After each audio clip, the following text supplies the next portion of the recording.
Hey everyone, this is Samar. Welcome back to another video of our playlist in which we are creating a Node app with backend in Kato. In today's video, we are going to create routes to login and register our user. So without further wasting our time, let's get started.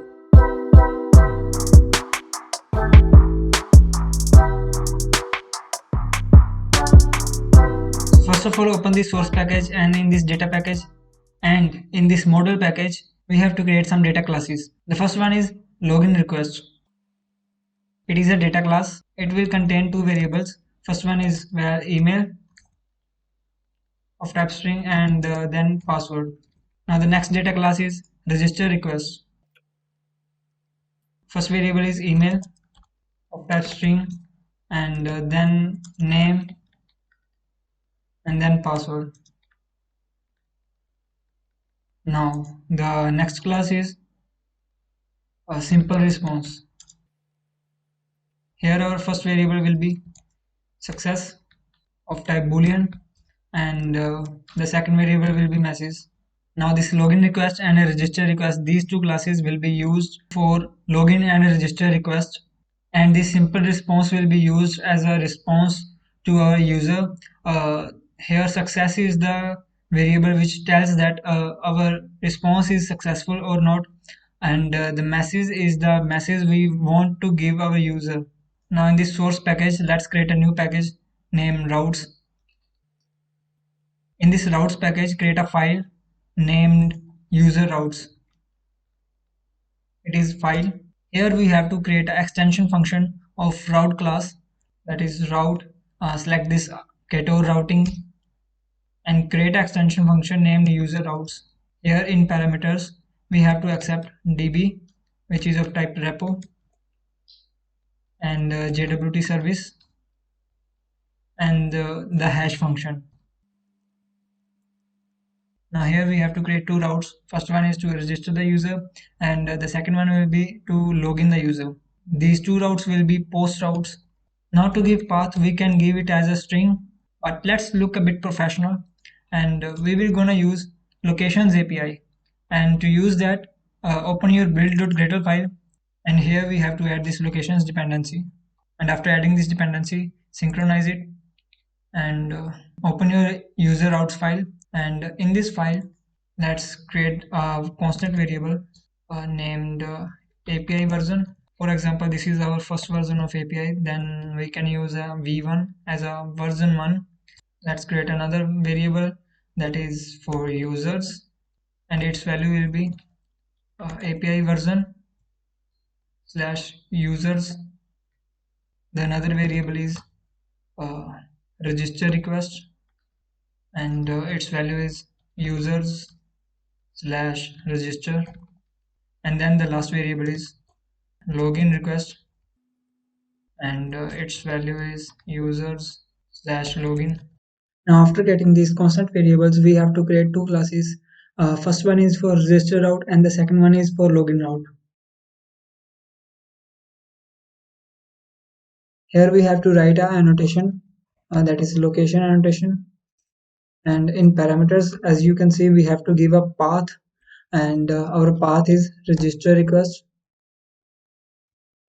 Now copy it and paste it here. Change the name of the class to user login route and change this parameter to login request.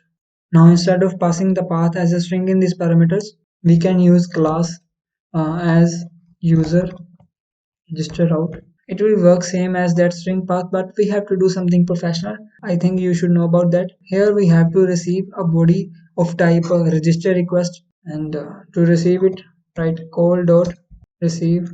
Here pass the type as a register request. Now we are accepting a body which will include these three variables, but if user is sending something else, user is not giving us these three variables in the body, then we should uh, say to the user that then we should return from here only, and we should give a message to the user that user is passing wrong body. So let's write in try catch block. So first of all, we have to add this HTTP status code, and we will add a bad request status code because user has sent a wrong body. And as a response, we are giving our simple response And here for success variable we are passing false and the message is missing fields. Now we have to return from this post block. Now open one more try catch block. In this block we have to add a user in database. So first of all get the user and write register request dot email, and to pass hash password, let's call this hash function, and in this function we have to pass register request dot password, register request dot name, and now we have to call a method which we have created in this rep class, that is add a user in database. Call this method as db dot add user and pass this user in here. Then as a response we have to send a JWT token to the user, that is call dot respond, and the status code is okay, and our response is simple response, and the value of success variable is true, and message will be JWT service dot generate token and pass user in here.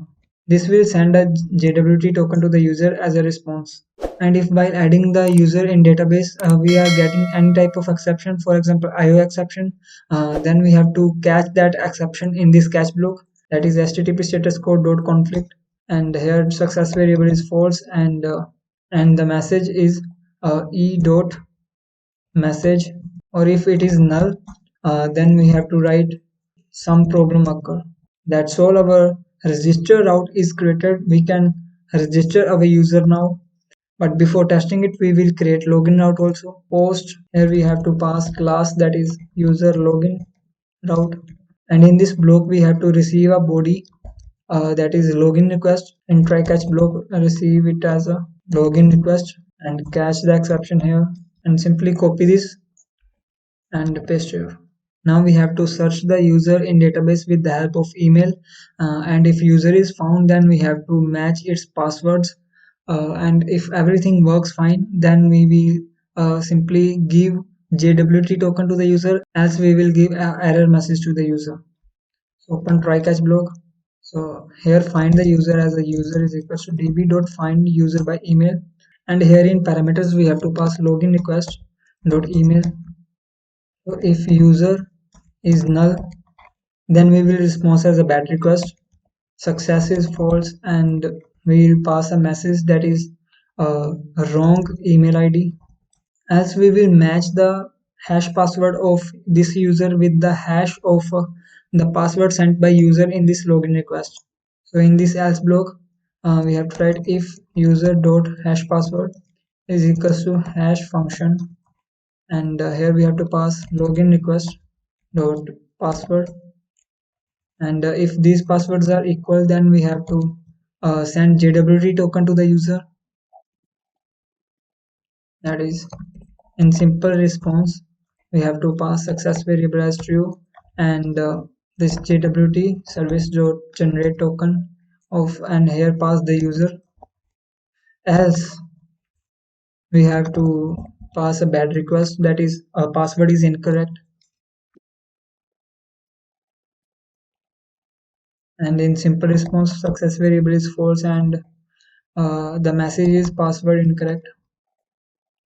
Write a catch block, that is if any type of exception occurs, then we have to response to the user as call dot response http status code as a conflict, and the message is simple response, and here success is false, and the message is e dot message, or if this message variable is null then we have to write some problem occurred. And yeah, that's all. Our two routes are ready. Now we just have to add these routes in our application.kt file. Let us remove these temporary routes, and here we have to call our user routes function and pass database, then JWT service, and then hash function. Let's test it. Here as you can see an error is coming. This error is because we have used the location API but we haven't installed that location feature in our project, and to install it simply write install, and in parameters as you can see it is requesting for any feature, and our feature is locations. Carefully see it is a locations not a location, and then run again, and then you will see error is out and our project is built successfully. Now let's run it on Postman. Here in Postman, select post and here write HTTP / localhost and whichever port on you are running. I am running it on 8081 and slash version 1 and then users and then register. And in body we have to send a body something like this. You can add any name, any email and any password, but carefully write this email name and password uh, and just send the request.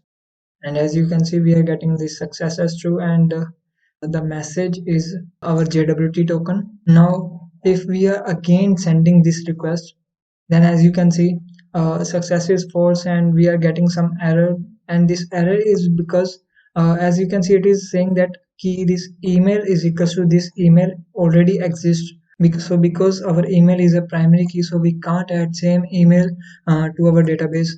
That's why it is giving us error. Now to test this login route, we have to send it like this, and as you can see we are getting this JWT token.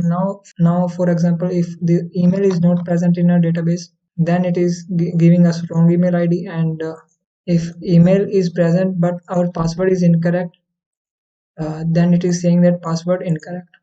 So everything is working very fine. Now let's see in our database that if our user is present or not. Click on this NotesDB or whichever database you have created, and then click on this query tool and then write a select query here. Select star from users. Now I am writing these double quotes because in this NotesDB and in check-in tables, if the name of your table is user, then it will not work without these double commas, because user is an inbuilt table in this Postgres database. That's why if we want to use our own user table, then we have to write these double quotes here. So let's run this query. As you can see our user is present in our database. You can see this email ID, name and hash password. So that's all for this video. In next video we will create our note table and then we will write some functions. We can perform any type of operations on notes table. That's all in this video. Thank you for watching it. If you really like this video, then please press the like button and comment down if you have any doubt. Thank you.